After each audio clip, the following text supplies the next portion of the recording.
Hello, everyone. I am Ben Johnson, and this is the Perpetual Chess Podcast. Perpetual Chess is a weekly chess interview show where we talk with accomplished players, authors, content creators, and improvers about their lives, their careers, and about ways that you might be able to improve your own chess game.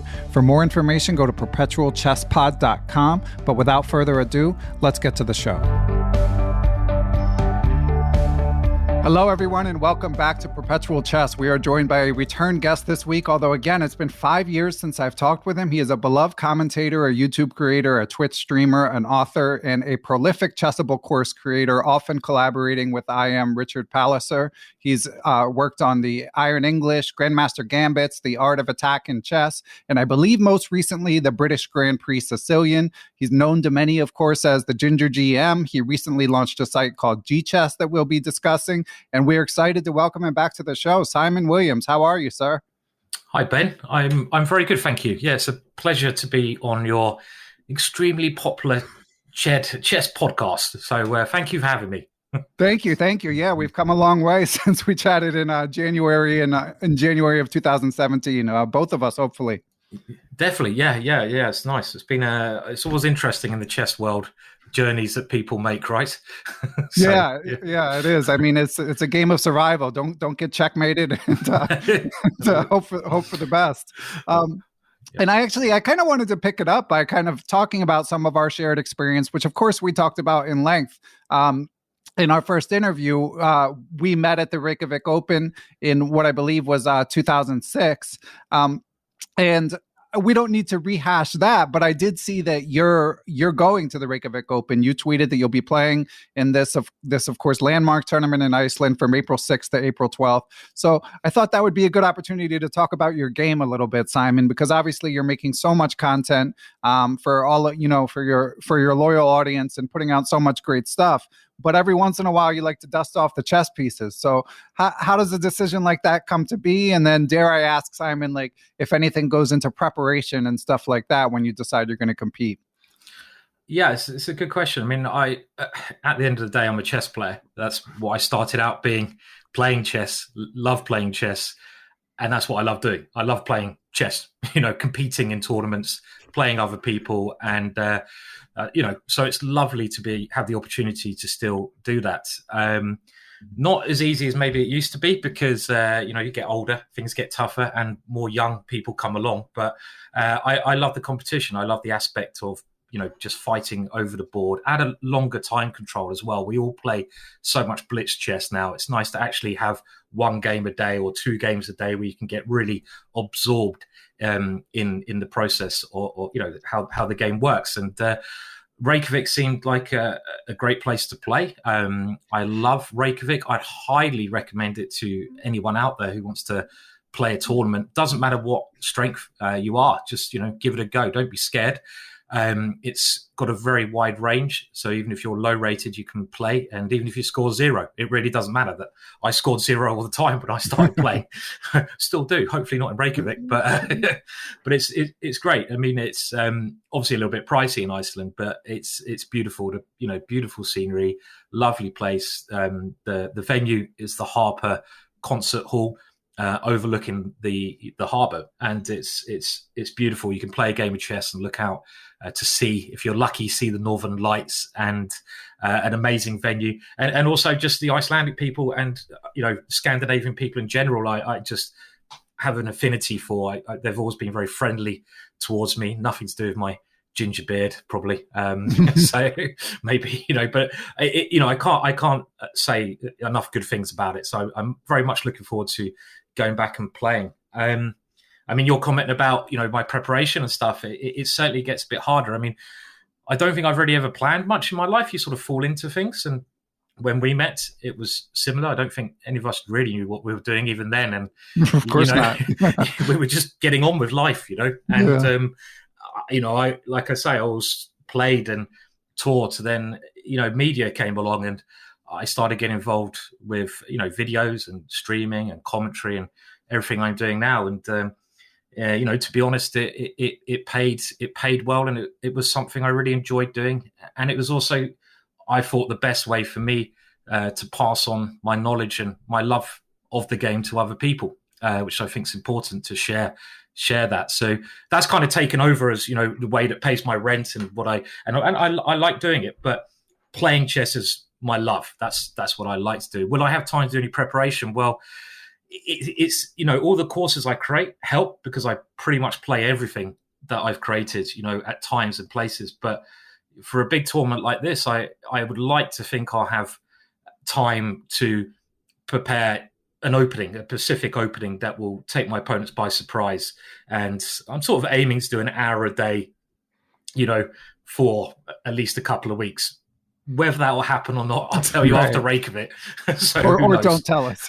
Yeah, you'll probably find out by the way I play. Right. So, yeah. Well, I mean, like you say, it's fun. It's fun that you're getting back out there, and your enthusiasm for chess is, I think, part of the reason you found such a big audience. You can't fake that, and you're between your chess style and all the original openings that you find, and your obvious enthusiasm for chess. It's no surprise to me that you've had the success you've had, and hearing you talk about how at the end of the day you're a chess player does take me back to when we met in 2006, because it seems like it was such a different world then. I mean, the chess internet was tiny, you know, and if you were out there competing, it was even more so than now. I feel like it had to be for the love of the game. And at that time, you were an IM, strong IM, you know, working on the GM title, but you hadn't earned it yet. And I was, you know, we've been talking a lot about titles here on the podcast lately. Last year when I interviewed Ben Feingold, he broke down his chase for the GM title, which it turned out wasn't really a chase. He just said he just loved chess and played and got good enough and what earned the title. But of course, I've interviewed Lawrence Trent and Sean Nagel, and more recently some masters trying to earn the IM title. But I'm curious, Simon, how much design went into your earning the GM title, which based on what you've said about how you plan your life, I have an inkling, but let's kick it over to you. Yeah, I mean, I'll be honest. I don't know if I've really planned anything ever, which is, you know, I don't. I mean, you have goals in life, and it's good to try to have healthy goals. But you know, you should do the things you enjoy doing in life. That's obviously clear. And I've been very lucky to enjoy, you know, being able to enjoy chess and always being able to enjoy playing. Obviously, the painful losses are separate to that. But I mean, for me, I suppose my journey was my dad played a lot. I got quite strong when I was young, became an international master. I can't even remember the age, probably around 16, 17, something like that. I went to university, went a bit astray, shall we say. We won't go into too many details there. But around that period of early 20s, you know, I spent then 5 years sort of finishing off university, a 3-year course down in Brighton area. Got delayed.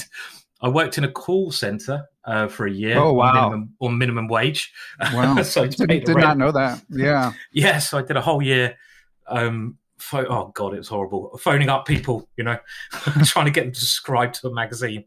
And, you know, after that, after university in Brighton, you know, I got into teaching at schools, which was a bit more stable income.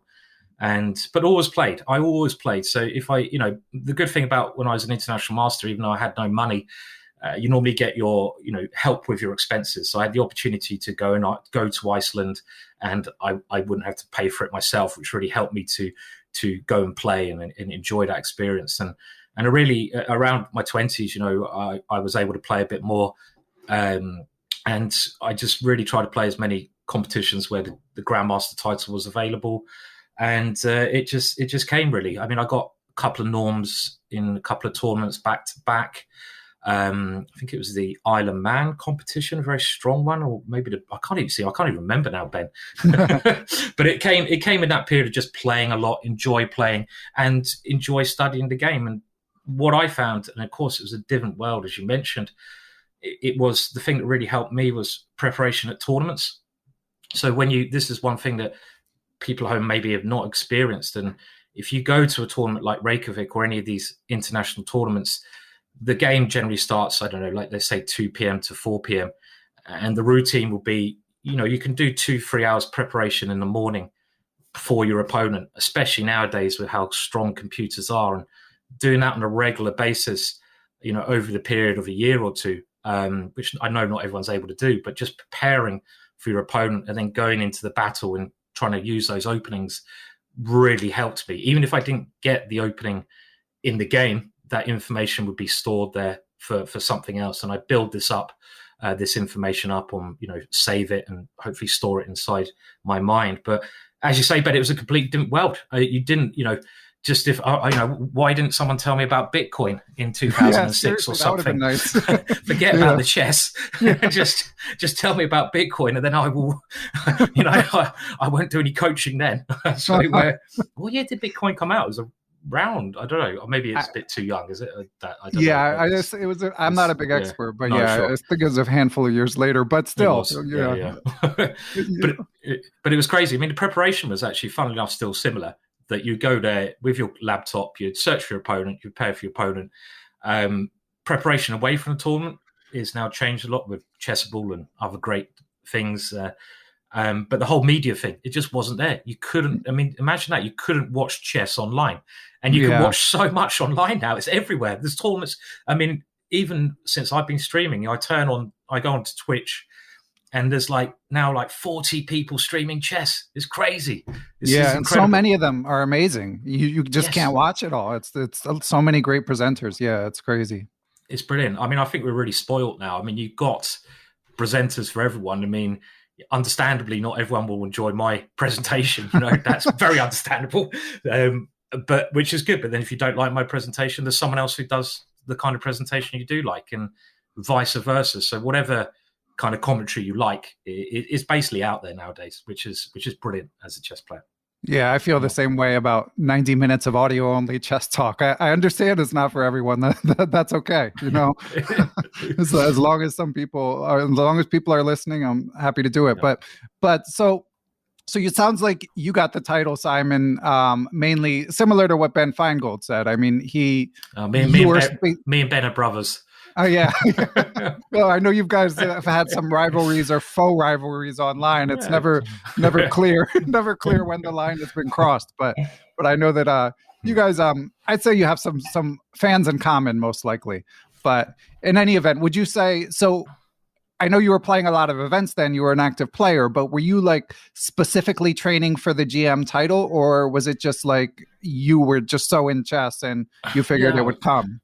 Well, I definitely wanted to become Grandmaster. When I say I didn't really knew where I was going or whatnot, I think having goals, having aims is very important. And as I got the International Master title quite young, the Grandmaster title was, the ultimate aim, and working towards that and trying to get that certainly was a big motivation. Without that, maybe I would have lost a bit of interest. But you want to achieve that and have that title for life. And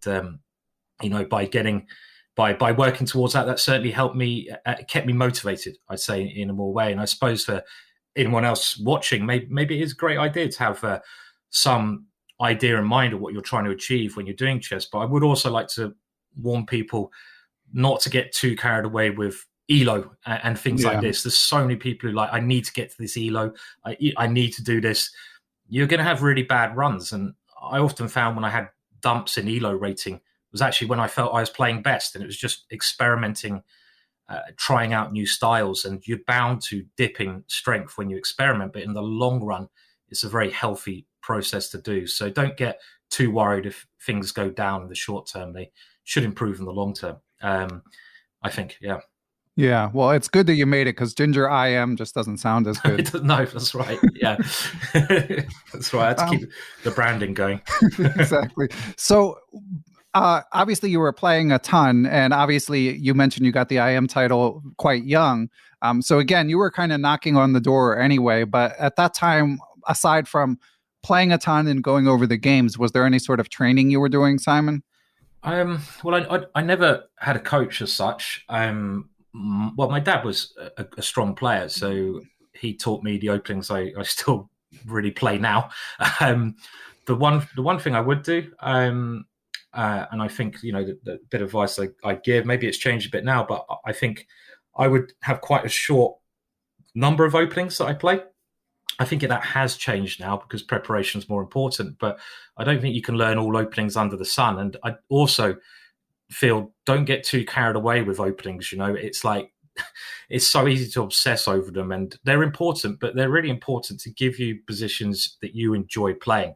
So that even if they're supposed to be a bit dubious, it really doesn't matter. Just get in positions you enjoy playing, and the more you enjoy the game, the more you're going to get better in the middle game and ending. So having an idea of what openings I wanted to play was certainly there. That was important. I would try to look at tactics a bit, but it was really anything I did with chess was stuff I enjoyed. And I think that's the key thing. Just do things you enjoy. Don't force yourself. If you think, I need to work at endings, but you hate working at endings, don't do it. It's as simple as that, because you're not going to learn anything. As long as you do things you enjoy, you're just going to get better. But tactics, doing tactic puzzles, I found very useful as well. Obviously, in my days, there were only books that you could do tactics from. It wasn't like all the apps you can get. But I found that extremely useful as well. So tactics, openings, not getting too despondent when things didn't go my way. And obviously learning from the game. As I was playing so much, you lose a game, don't lose the same way twice. This is so important. This is probably the most important thing. Like it's that saying, if you make a mistake in life, it's fine. You can be fooled once, but you shouldn't be fooled twice, because then you are a fool. So, I probably still do that nowadays, I'll be honest, but I try not to. Right. But yeah, I try not to. So if you do lose a bad game or something goes wrong, why? And, just work on that and you will improve. Yeah, good advice. And hearing you discuss your sort of longtime affinity with certain openings, actually, we have a very related question from Patreon supporter of the pod, Bruno Johnson. So Bruno writes in and he says he ended up picking the Iron English and Classical Dutch as his main openings, mainly to go in more unknown territories, but also because if he has to learn some openings, might as well have some fun with the Ginger GM.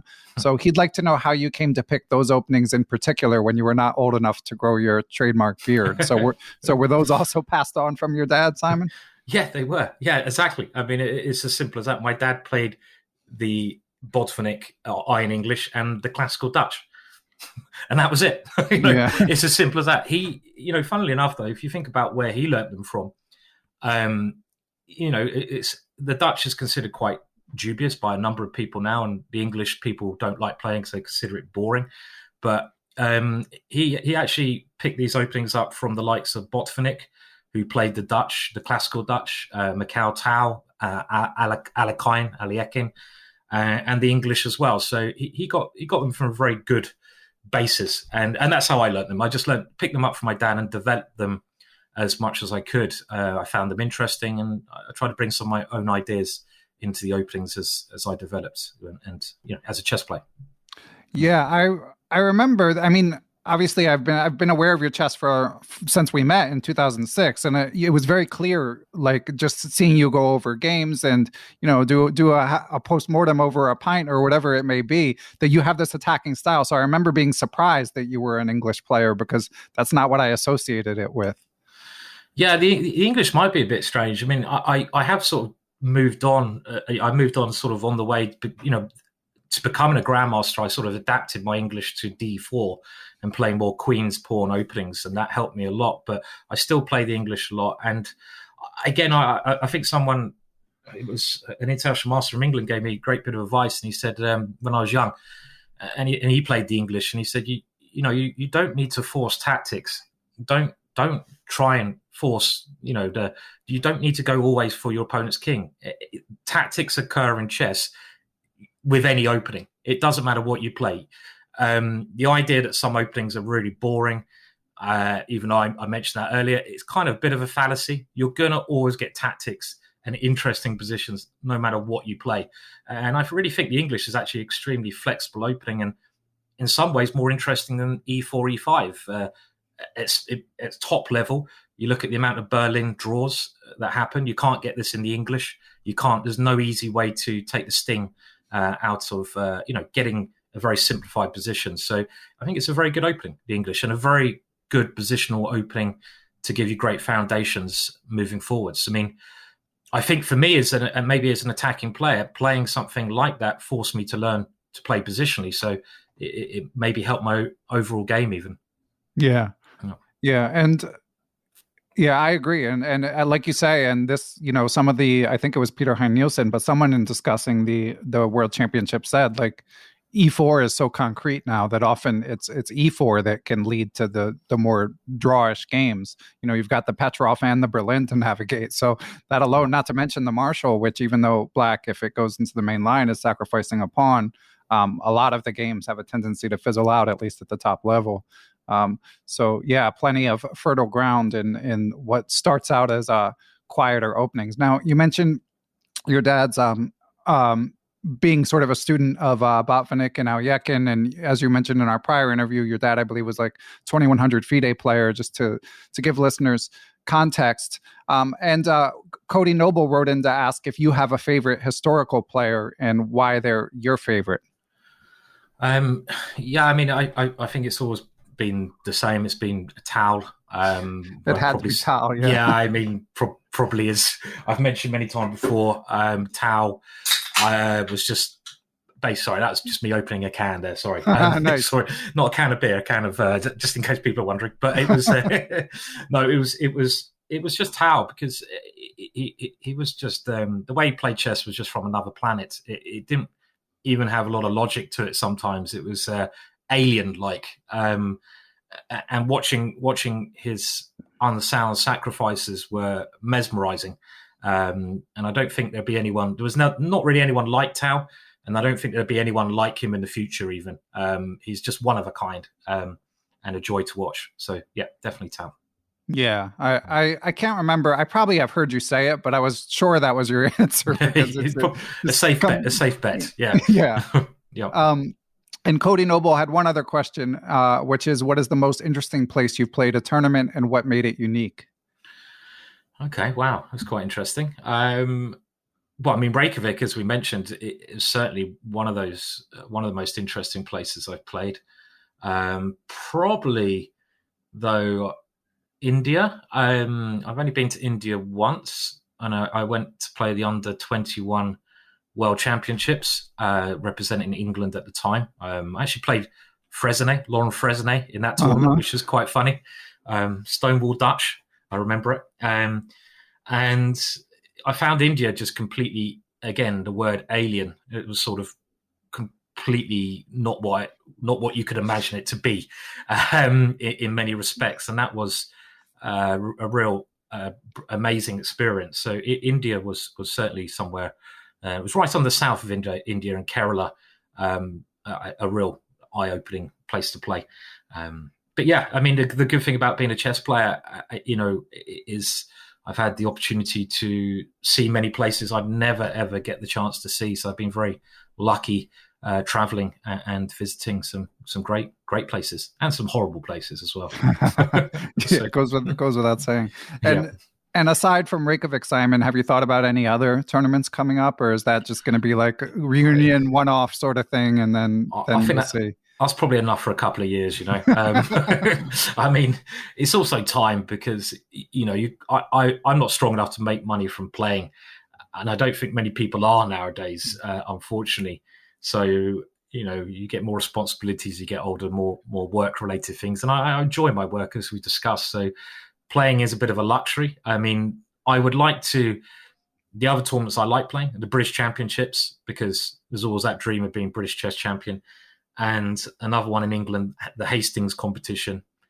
It's quite easy staying in England, and Hastings I like as well. So if I get the opportunity, maybe those tournaments as well. Cool. Well, it would be fun to see you out there. Yeah. And I hope to make it abroad for a tournament sometime too. But as you say, it's not easy, especially when you got kids here at home. Well, Simon, we're going to take a break and hear from our sponsors. And then when we get back, I want to talk a bit about chess openings and some of your courses. Our friends at Chessable.com are constantly dropping new courses to help you work on whatever aspect of your game you're interested in improving. In addition to Grandmaster Simon Williams' latest British Grand Prix Attack. We have a new course coming from Super GM Daniil Dominguez in February, Dominate D4 with Dominguez's semi-tirage. It's been super trendy at the top level. It's a tough opening to crack. If you want to work on your endgame, there is Endgame Maze 2020, which is a practical workbook with modern games. And remember, whatever aspect of your game you're working on with Chessable, you can utilize space repetition to help you remember the openings, tactics, or endgame sequences that you learn from chessable.com. And we are back. So Simon, I mean, you've become one of Chessable's most prolific authors. I was checking out your Bishop E2 course. As a Sicilian player, I'm a little worried that this is going to start showing up all over the place, and it's like yet another Sicilian sideline I'm going to have to learn to try to swat aside. But I'm curious. A, like how that project came to be, and B, what else you're working on. I'm sure as soon as one comes out, it's on to the next one for you. Yeah, I mean that's the exciting thing about what I do. In a lot of respects, this has always been the way I've worked on chess. So even when I was playing in competitions, as we discussed, trying to get the international master title, getting the grandmaster title, trying to win the British championships, trying to win events, you have to think about the opening, and you have to. I was always one of those players who liked not just following everything that people are doing, but trying to go my own way, creating things. And with this last course, it had a bit of an interesting history. I was playing for England in the European Team Championships, and I mentioned this in the course, but I was there in a bar in Serbia with Luke McShane, Mickey Adams, Stuart Conquest, and Stephen Gordon, and we were discussing the development of the Grand Prix opening, which is a very main line against the Sicilian, and we sort of we were thinking, well, the knight on C3, it's often a bad piece that night, because you give away this square in the middle, and we this idea Luke suggested of playing this little Bishop E2 move. I was like, yeah, this is really interesting, and also it's kind of an ideal Dutch, and this is another reason I like it. You get a great Dutch position from the pawn structure a couple of tempo up. You've got the classical attacking ideas. One thing, again, I like doing is I can't learn everything out there in chess. I like having my eyes looking at different ideas, but to really understand something, I want positions with the same plans or similar plans with the same setup. It halves the kind of thing I need to learn. So by playing this idea as white, I'm effectively playing what I learned with the black pieces. So I'm saving myself a lot of time. And this came about. And obviously, I would like to say as well, as you mentioned, I've been working on these projects with Richard Palliser. And the reason for that is Richard is an international master from England, is just an incredible, incredible theoretician. He's worked with Gawain Jones, with other people. He's an incredibly hard worker. And in my eyes, he works on Chess Publishing, this great platform. He's one of the best opening guys out there. And having him, being able to throw ideas about, and you must give a lot of nearly all the novelties in this course, what he's found with great computer analysis. Working with him has just taken a lot of pressure off that process and made it more enjoyable. Because you don't want to ever work and feel, oh no, I've got to get up and do this, which I'm sure most of us have had, especially when you're working in a call center in Brighton. But you don't really want to have that. You want to have, all right, okay, well let's try to create something, let's try to find something and make something better, and that's what we're trying to do now. And our next courses we're working on is this free H4 idea against. Basically the King's Indian Grunfeld with D4. It's sort of a newish idea, which is, again, something I've been playing and experimenting with for a decade or so. So D4, knight F6, C4, G6, and then Harry? That's right. Then Harry. Okay. Yeah, then Harry. Right. And the thing I would like to say about these as well, these courses, they're probably not. We realize it's going to sell as much as like if we did something on the Berlin or something, or like a main line. Yeah. Oh God, is about the right thing to say. Apologies to Sam Shanklin, but yeah. Yeah, I mean, these courses are great, but it's nice, we realize they might not be abroad as much because they're sidelines, but they're really interesting. And I think they're actually probably much more useful for players than learning what everyone else is learning. Why learn what everyone else is learning when you can play something a little bit different and surprise your opponent? And also, I love these ideas myself. They're ideas that I would play and that are quite interesting, very interesting. So that's why we're going for these at the moment. Yeah. I mean, I think that at the elite level, there's definitely, in my mind, a bit of a problem with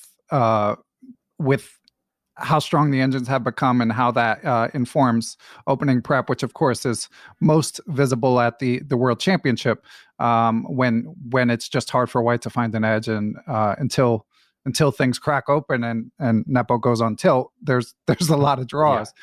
But I actually think at the club level, and Chessable of course is helping with this, there's more scope for creativity and new lines than ever, because it's kind of like if white's given up on sort of finding a concrete edge, and if it doesn't matter for me, a 2100 player, whether I'm 0.5 or minus 0.2, it's going to be whoever screws up more is the one who loses, or if no one screws up, it would be a draw, but that doesn't happen that often. So I actually feel like stuff like your bishop e2 line and so many other sidelines, there's more room than ever for them at the, say, I don't know, below 2300 level, something like that.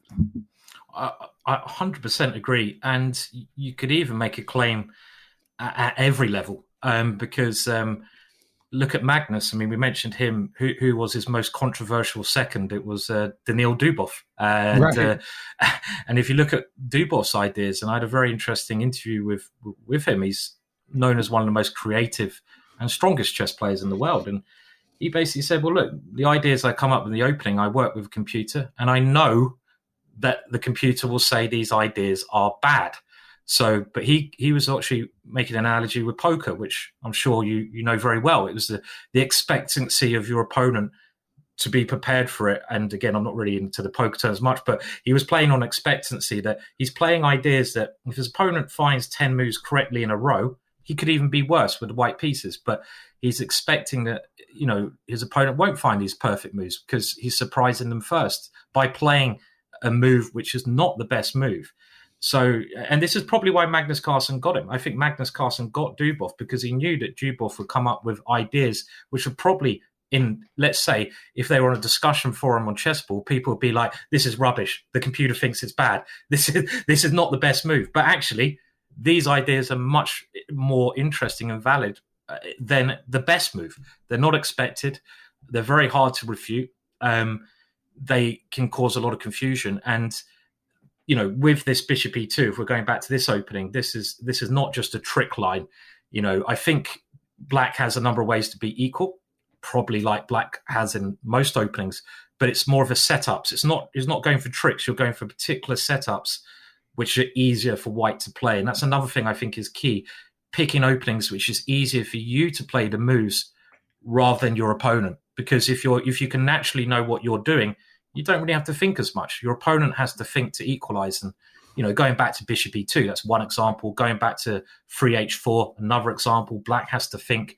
You're putting that hard process onto your opponent. It's a mind game after all, and you don't want them to bang out their Berlin theory for 20 moves, get equality anyway. Why would you want to do that? It makes no sense to me.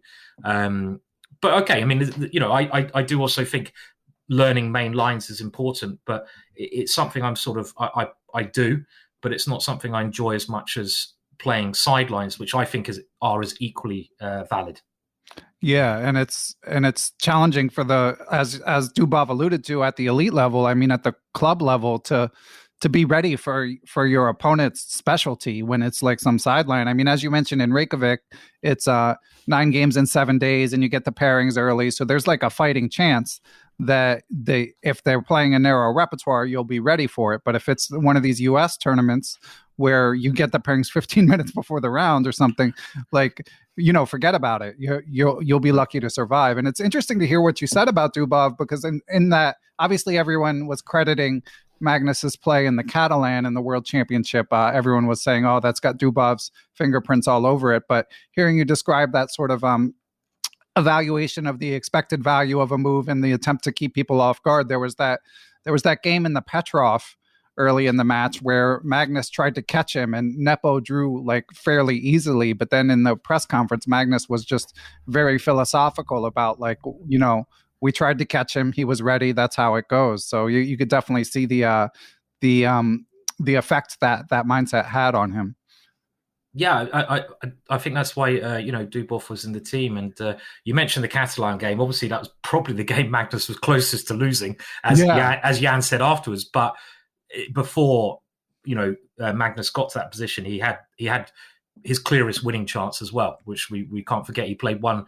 The opening worked incredibly well for him, but having someone imaginative like Dubov alongside his rocks like Jan, Guff Stanson, Guff and Peter Heiner and these people, I think is a great combination. And if you're working from home, obviously learning main lines, that's where you got your Peter Heiners, is so important. But if you can mix that up with some original ideas as well, it can work tremendously.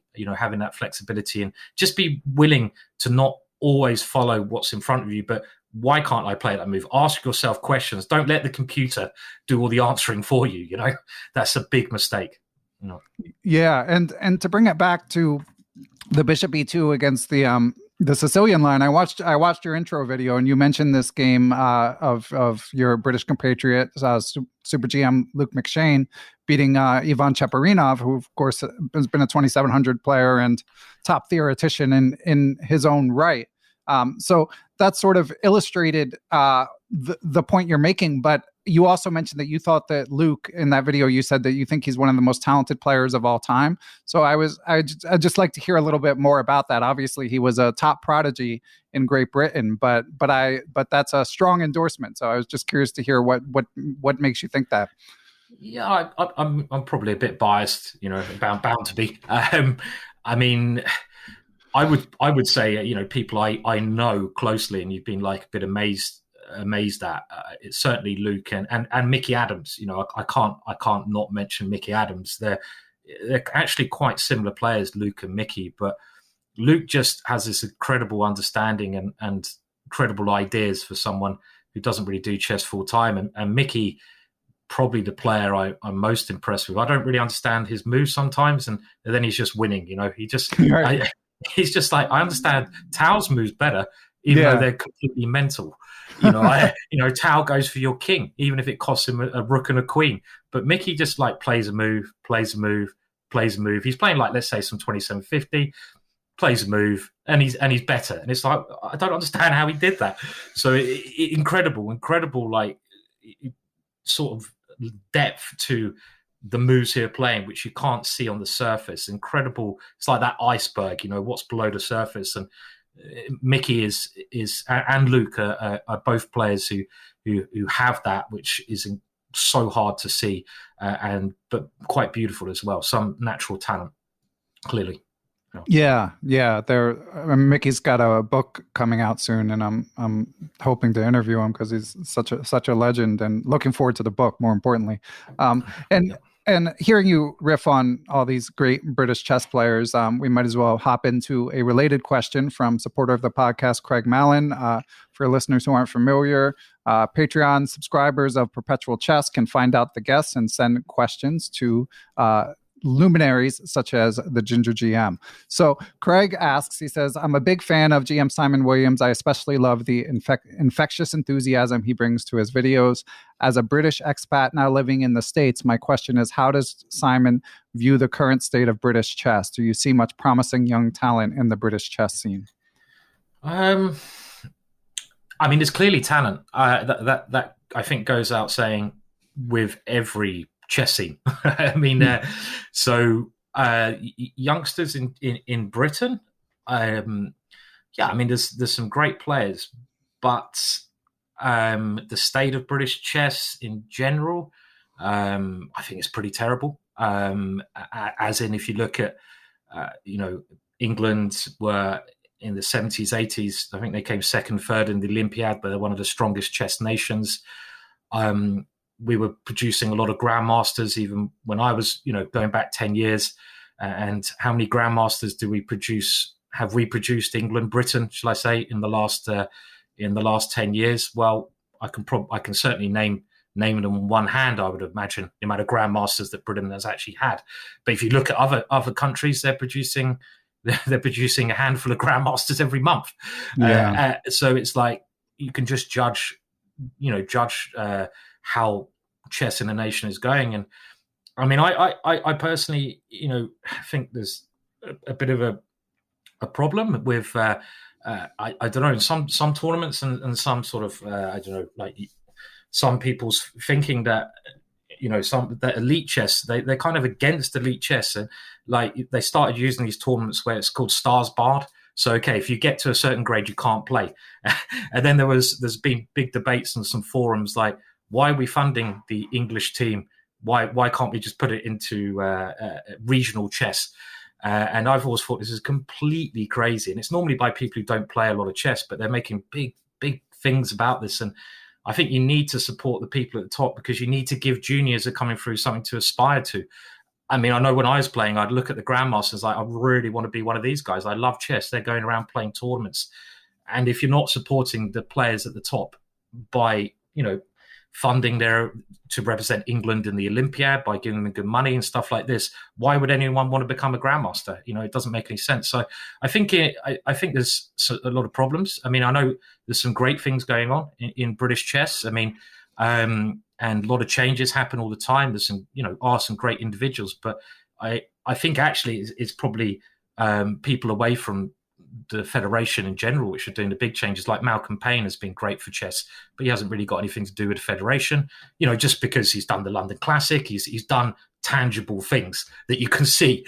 And I know, again, I don't mean this about everyone in the British Chess Federation. That's just not the way it is. There's some great people there, but I just don't see really the development with younger players over the last 10 years. And there's too much stupid politics about why we, this thing about let's not fund the top players. I want people to play, a group of 80-year-olds to play down at the town hall for the next 5 years instead, stuff like this. But anyway, bit of a rant there, really. Don't know where that came from. Yeah, no, I mean, it's. I get what you're saying. It's disappointing. There's so many British chess legends. I mean, in the contemporary scene, but yeah, the pipeline. I mean, doesn't at least from the outside looking in, doesn't seem as strong.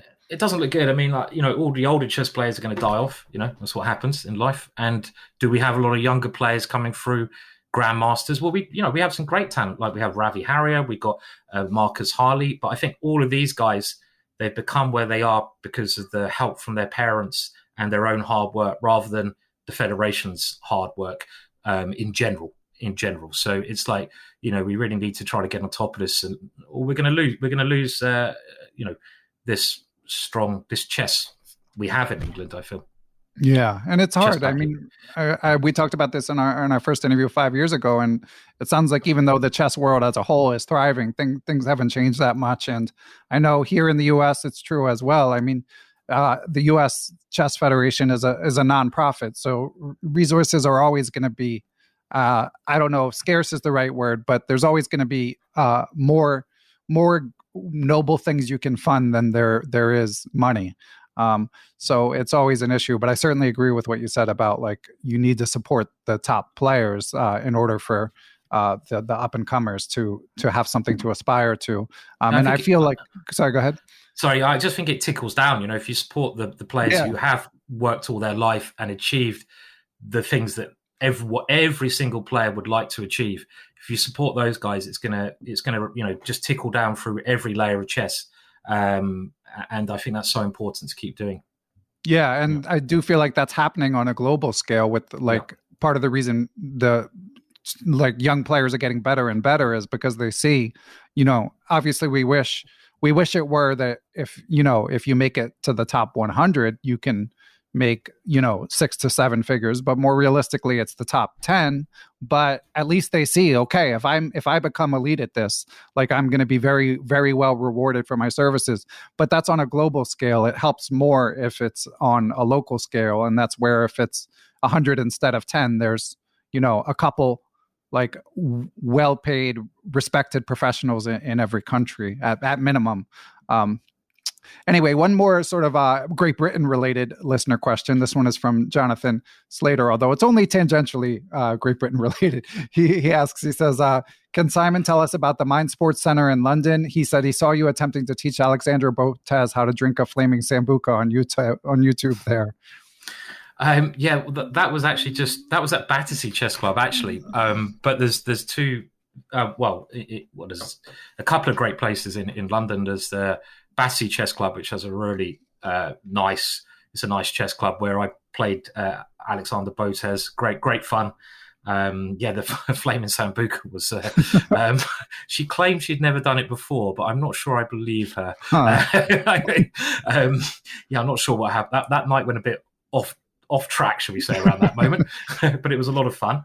Very nice person. It was lovely meeting her there. But then, like you say, you have this Mindsports Centre now, which has just been taken over by I think it's Hammersmith Chess Club, and this is a great centre in London, which it's quite a big place. They have a bar there, which is always nice, a bit of social things, but it also does other things. It does other games. They have a bridge night, they have this kind of thing, but they're trying to build it so they can hopefully have more, should we say, Grandmaster Norm tournaments there, events going on there, and just somewhere you can always go and play a bit of chess. And it's quite phenomenal to have anything like that. So well done to them. Yeah, that's great, and that's the sort of thing we're talking about. That could be Definitely huge for the next generation. Cool. All right. Well, we're going to take one more break, Simon, and then when we get back, we got a couple more questions to get to. So we will be right back. Listeners, our friends at Aimchess.com have a fun new feature that I want to tell you about. It is called the Aimchess Recap. If you're familiar with Spotify Wrapped, it's basically the chess version of that, your chess year in review. They have a new design to make the user experience more fun, and they tell you all kinds of stats from your year, the ones you might be used to, like how you do with certain openings, certain colors against who you played the most, how many minutes you played the total year, and then some fun stuff like the total amount of smothered mates you played, the number of en passants taken, all of your missed mate and ones. Okay, maybe that one's not as fun. And if you see something you want to share, you can easily share it on social media. So that's called the Aimchess Recap. Link is in the show description. It's free to check out. And then if you do decide to subscribe to Aimchess, use the code Perpetual30 to save 30%. All right, let's head back to Perpetual Chess. And we are back. And Simon, so we've got a couple sort of stray topics I want to hit that we haven't come to yet. I've greatly enjoyed this conversation, of course. One of which, of course, is your new venture, GChess, which you were nice enough to give me the keys to take a tour around. I had checked it out even prior to that, but I've been really enjoying it. But we did have a couple questions along the lines, one from the aforementioned Jonathan Slater, who said he's interested in GChess, but he doesn't understand it. So he got the sense it could be a powerful tool, but he doesn't completely understand it. And we had a similar question from Jerry Snitzelar that we'll get to in a question. But first of all, could you just talk about like how GChess was created and what sort of the vision for it is? Yeah, certainly. I suppose around a year ago now, the business that I run, Ginger GM, joined the Play Magnus group. Congratulations, by the way. Thank you. Yeah, thank you. Really exciting to have this opportunity, which again, if you go back to Reykjavik, you're never imagining these things happening. You know? It's like, what the hell's going on? But that was great. And, about a year before we did join, I just had some ideas about some things which I would like to use, which I think would be very useful for other people to use. Obviously we had Ginger GM, but I wanted to create. Well, it was actually, nearly every idea I've had, Ben, has come from a conversation down a pub, which is brilliant. And I think my friend was joking to me about 10 years ago saying, you've got to make, like chess base is fantastic. You've got to make a ginger base just for a laugh. And we did actually buy gingerbase.com at some point and just thought, yeah, okay, just for a laugh. I don't know why, probably drunk. But then it was funny. But then it was like, okay, well, chess base is phenomenal. I have to say, I use it in tournaments, but the feedback that I've got and that I've sometimes found, it's a bit overcomplicated in the uses of it. And at elite level, it's indispensable. You need it if you're a grandmaster, international master. But if you're a 1500 and you want to get very quick access to vast information on a position, then you don't want to click, click, click. You want something immediate that you can use and that you don't have to download a great amount. You can just switch on your phone, bang, you get that information. It's like, right, okay, so it's like have an idea of trying to make some simplified database of, you could even say the Googler chess was an idea. Like, you put a position on a board on your phone and it gives you access to nearly every bit of information you can get on that position, and not just computer analysis. And computer analysis is important, but people are going the wrong way by just concentrating on what the computer says. I want to see what a grandmaster, an expert in this position, says about it, what he's written, what video, what he's talking about. So that was kind of the idea, to try to make a Google of chess, an encyclopedia of chess.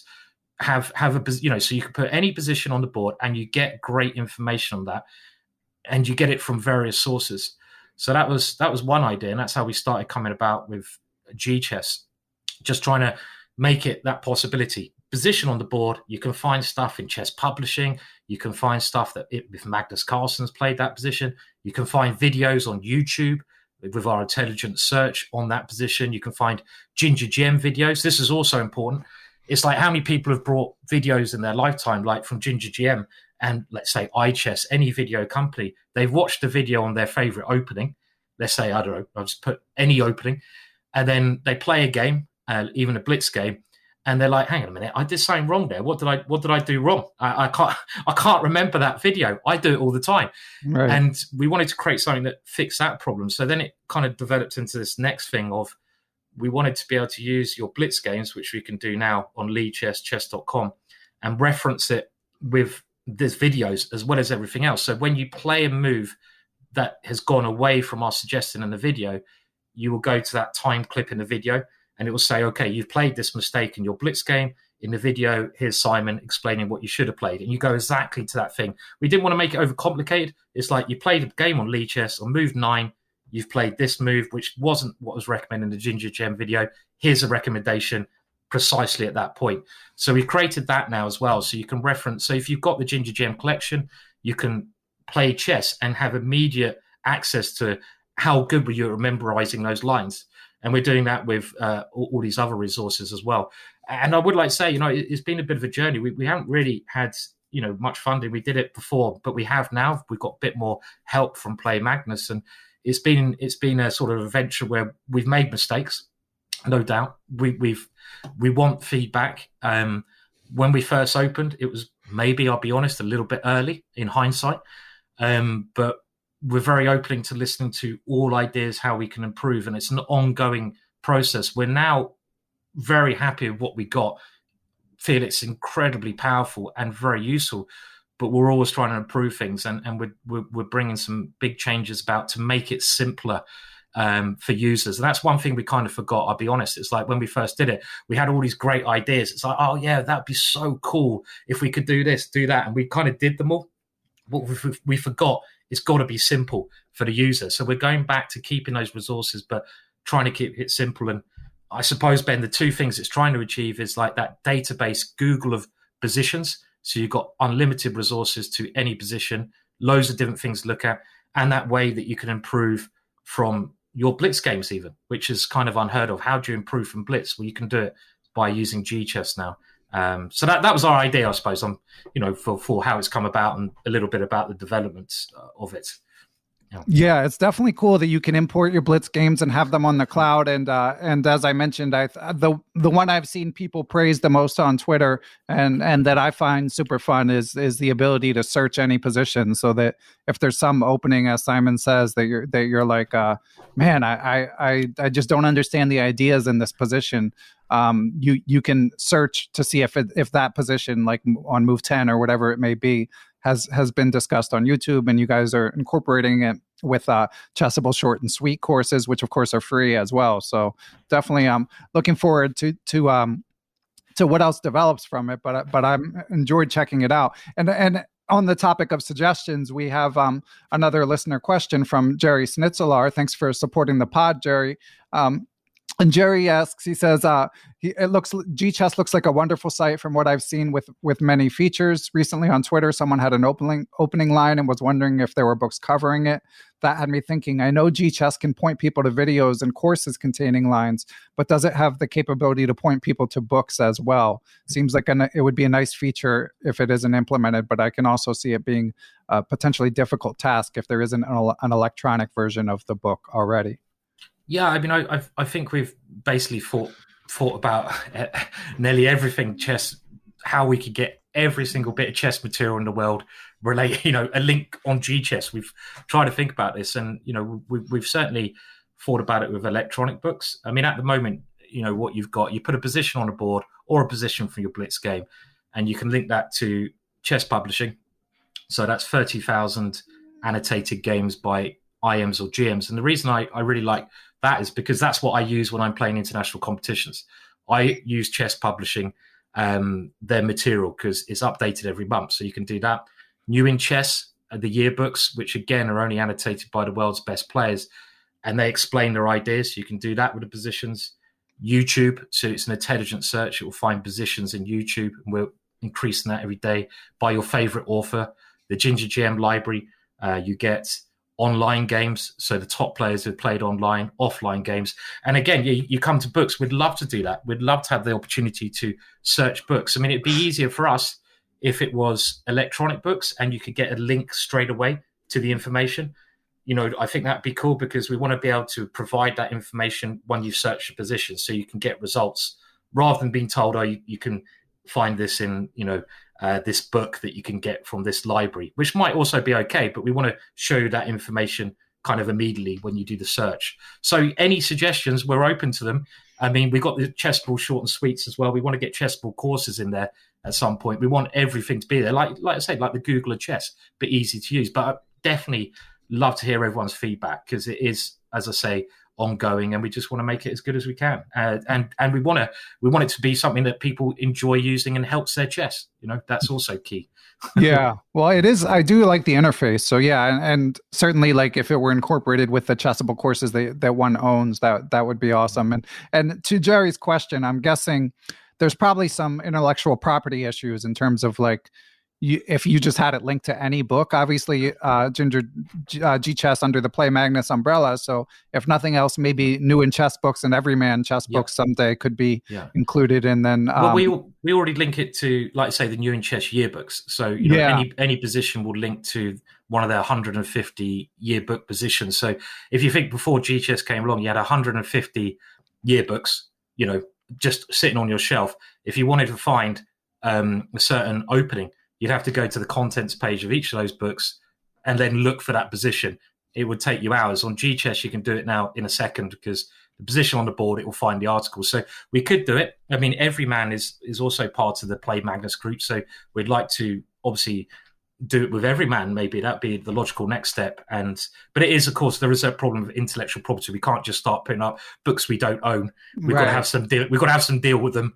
Otherwise, it wouldn't be possible. But we're working on all these things. Yeah. Yeah, and hopefully it's early days. So definitely look forward to continued improvements.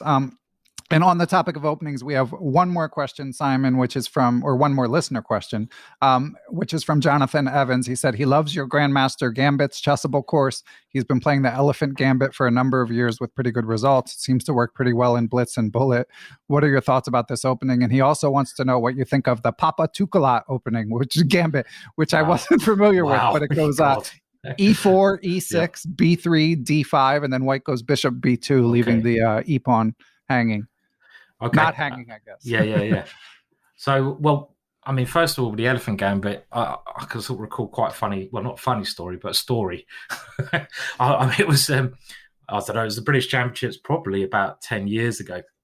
And I was with an ex-girlfriend there, and I got basically, in the last round, I was doing very well. So we got to round 11, and I was playing David Howell, who some people might know. I've heard of him, yeah. Yeah, he's pretty handy, and he was pretty handy about 10 years ago as well. He was the top seed, and he was half a point ahead of me with the white pieces. So I needed to win with black to win the British Championships. And it was on like board one, big game. And I did a bit of prep in the morning, but I had a major row with the ex-girlfriend. A massive row. And it was like, I just couldn't be asked. I just sort of turned the computer off, got some fresh air, walked to the game, just straight into the game. And I was like, oh God, what am I going to play now? And I was still a bit angry.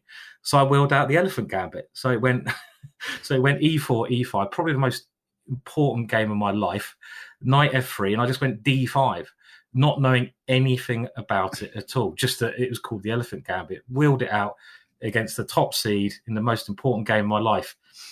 Very interesting game. Nearly had him, but he calculated well and beat me. And after that, I've never played it since. I think it's one of those gambits which I like playing gambits, don't get me wrong. And if you're going to play something like that, which is at the essence unsound, I mean, there's a difference between that kind of gambit and some of the ideas I was suggesting earlier, which even if your opponent plays perfectly, you're not going to have a lost position. You might be a little bit worse, but okay, you're not going to be lost. I think the problem with the Elephant Gambit, if your opponent plays perfectly, you're going to have a lost position. You're a pawn down. So you're gambling. You are gambling. And in the long run, it's like, do people who don't know anything and go down to the casino, do they make money? No, they don't. They lose because they're gambling. Right. And you're doing the same thing. You're becoming one of those kind of mugs. And I dare I say it. So it's great fun to play occasionally or to gamble for a bit of a buzz like you do down the casino. But having it as a long-term opening, probably not the best idea. Yeah, well, it also depends on your level. I mean, I think if you're like... Of course. Maybe yeah. If you're like 14, 1500 even, I think up to around there, like it's probably, you have an elevated chance of catching your opponent off guard, and it's probably not going to cost you the game. And especially as he mentioned in Blitz and Bullet. But I got a couple follow-ups on this story, Simon. Okay.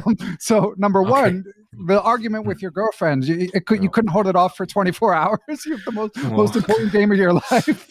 Clearly not, Ben. No,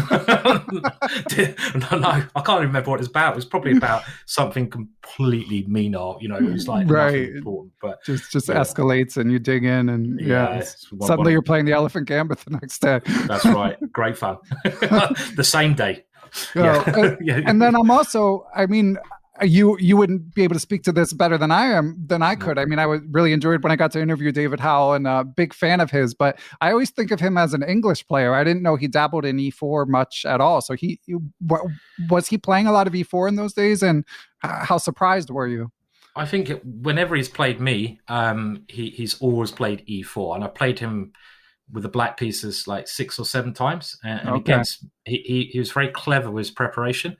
He didn't want to play against my Dutch. He probably realized that I understood the Dutch a lot better than him. I knew the positions, even if he could maybe get an opening advantage. My understanding of the middle game, I don't think he wanted to do. But he also knew that I would often play the Sicilian. He'd play the C3 Sicilian.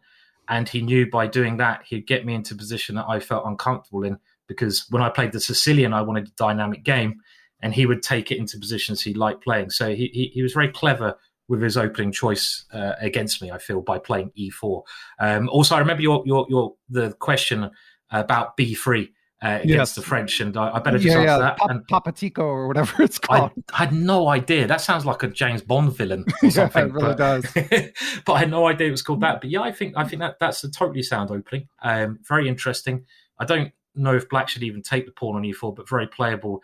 And also, Ben, you did mention that, for lower rated players playing these openings, maybe I was being a bit harsh, and totally enjoy yourself, play gambits. But at some point, if you're going to get better and better, these gambits will stop working, and don't try to make them work. Then it's time to give them up. That's probably the way to do it, Yeah, that's great advice. Yeah, I always say, listen to the feedback you're getting from your game. So if you're starting to, I mean, if it's not working, don't play it. But if it is working, as they say, if it's not broke, don't fix it.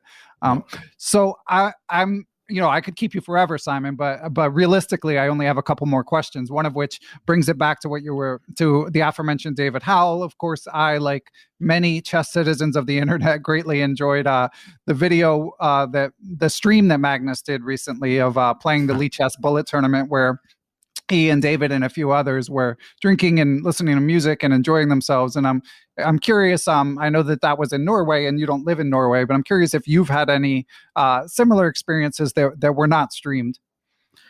Well, probably, Ben, even with you. Yes, that's true. Yeah, actually thinking about it. That's not as exciting, though. I mean, do you literally mean like where I've been? No, well, like drinking with Magnus. Let's start with that. Drinking with Magnus. Yeah, I mean, I know it's a very friendly. The chess was a very friendly place in general, because everyone, you fight someone in the day at the board, but you get quite stressed out and you want to relieve that pressure. And most of the top players know each other, and even I know a lot of the top players. So with Magnus, yeah, I've shared beers with him, played blitz with him a fair few times. He crushed me, of course, but he's a very nice guy. I mean, really nice guy. As to actually find people that are not nice is a lot harder in the chess world, because you're sharing this love, and why you don't need to be an arsehole, you can just enjoy. You can just enjoy it. You don't need to be. So it's a really good environment, chess. And like I say, yeah, I've played Magnus, had some stories with him, and yeah. Sounds like you don't want to share the stories, though. No, they're all good. They're all good. I don't know him that well. I don't know him as well as David. Right. I mean, I sort of know him a bit, but not hardly as well as David. Yeah, and you've known him since you were a little kid. You mentioned in one of your videos showing him an opening when he was a kid that he now plays. It was some dodgy gambit, as I recall. I met Magnus when he was quite young. It was the Carol, maybe it was the Hillbilly Attack. That's the one. So yeah. I was playing in Oslo, and I was probably about 18 years old, and there was a young Magnus Carlsen watching me play blitz, and I think he probably asked me. He was very, very young. He asked me, "What's that then?" And I was like, "The Hillbilly." So yeah. And then I played him in Gausdal in Norway once as well, and I played him in a blitz event in Reykjavik as well. The same year we were there, I played him. I think he played there in 2006. Yeah, he was there. Yeah. Yeah. So I played him in the blitz event afterwards. So I sort of come across him a bit, not so much anymore. He's flown above me, but he was always nice. He was always a very dedicated, clever, and nice guy. But nice. I don't know him as well as some of the other players. Yeah. And the Hillbilly is E4, C6, D4, D5, or no, E4, C6, Bishop C4, D5, that's Bishop right. B3. That's right. Yeah. Legendary name for an opening. It's amazing. And the last topic, tangentially related to what we're discussing, Simon, is the famed Goodnight Pub in Oslo, a chess-themed pub. Now, you've mentioned it a few times on Twitter over the years. Are you a partner in the Goodnight or just a fan? Yeah, I've got some small shares in it, and it's quite a funny story again that I was playing in it's always these under 21 world championships, but I was playing in Armenia, and this is obviously like over 20 years ago now, and a Norwegian chap came up to me there, not Magnus, my friend Torbjorn Hansen, and he said he invited me for a drink, and we maybe drunk a little bit too much at this World Championships, not the most professional approach. And I think we were singing The Doors walking down some road, and he always said, and I always said, also when you're drunk, yeah, one day we will get a pub, and when we get a pub, we'll run a pub. As you do when you're young and you're drunk. It's like yeah, getting a pub's such a great idea. So about 20 years later, he gave me an email and said, "Simon, I've got a pub. You still interested?" And it's like, "Oh, okay, yeah, why not?" That's great. So it's like, yeah. And literally 20 years later, he said, "Yeah, I've actually just got involved with this chess pub in Norway.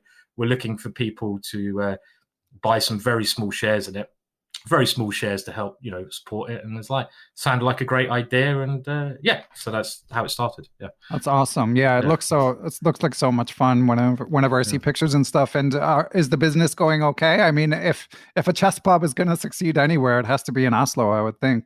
Yeah, it's an amazing place. Obviously, COVID has hit hospitality quite bad. As in, when I was over there last time, they had the Omicron or virus or sort of hit bad in Norway, and they had to close everything down for a month. But in general, it's doing great, and it's always very busy, and really, really nice place to be as well. That's more, that's also important. It's just somewhere I really want to go, and I think any chess lover would want to go as well. Lovely, highly recommended, even if I didn't have any interest.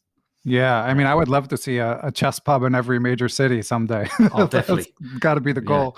And definitely. And in Reykjavik, there was, I don't know if it would be officially called a chess pub, but there was a certain pub that a lot of people went to for postmortems. The name escapes me, but I'm curious if is that still going? I don't think it is. No, I think that place is not going anymore. Oh, bummer. There were even talks about a good night in Reykjavik, but we'll have to see how that goes. Yeah, that would be the next logical place, I feel like. It certainly would be. Yeah, I mean, Reykjavik, of course, quite famously has the most amount of grandmasters per head compared to any nationality in the world. So it's another chess-loving nation, or at least it used to. I think it still has, but but it's a chess-loving nation. So I think anything chess-related there. Obviously, Bobby Fischer's ended up there. His grave is there. There's that bookshop where he used to sit, there's loads of history of chess there. So it kind of needs a chess pub, I think, Reykjavik. Yeah, I agree. All right. Well, next time we chat, Simon, maybe 3-5 years down the road, hopefully there'll be some progress on this front. Hopefully. All right. Well, Simon, this has been great as expected. Always entertaining to talk to you. Are there any topics you wanted to hit that we haven't discussed yet? No. I'd like to thank you, Ben. Thank you very much, and obviously thank all the listeners. I mean, everyone's help buying my courses is greatly appreciated. It allows me to do more of the free YouTube videos, the free streams, but it's what keeps me going, what I survive on. You guys enjoying the courses, learning from the courses, and paying me back as well for that. So thank you so much to everyone. And if you haven't bought my course, that's also okay. Just about, you're forgiven. Yeah, you're forgiven. You're forgiven. Awesome. Okay, and obviously, people is Twitter the best place to follow you, Simon, along with Twitch and YouTube? Yeah. You can follow me on Twitter. That's what I use the most. So okay, excellent, and obviously Chessable and GChess as well. All right, Simon. Well, it's been fun, and we will catch you next time. Take care. Thank you very much. Thanks to everyone who helps make Perpetual Chess possible. Big shout out to my producer, Matthew Passy. I'd also like to thank the Blue Wire Podcast Network, with whom we are proud to be affiliated. Be sure to follow us on social media, Beneficial1 on Twitter, at Perpetual Chess on Instagram, or you can join the Perpetual Chess Facebook group. You can email me, ben@perpetualchesspod.com. And of course, last but not least, I'd like to give major thanks to the Perpetual Chess Patreon and PayPal supporters. Those who choose to join that community based on their level of support can do things like submit questions for guests of the show, have access to live Zoom Q&A lectures with grandmasters who often have appeared on the show, going over chess games, answering questions, stuff like that. And you can even get access to ad-free Perpetual Chess if that's your preference. But most of all, thanks to everyone for listening, and we will catch you all on the next episode.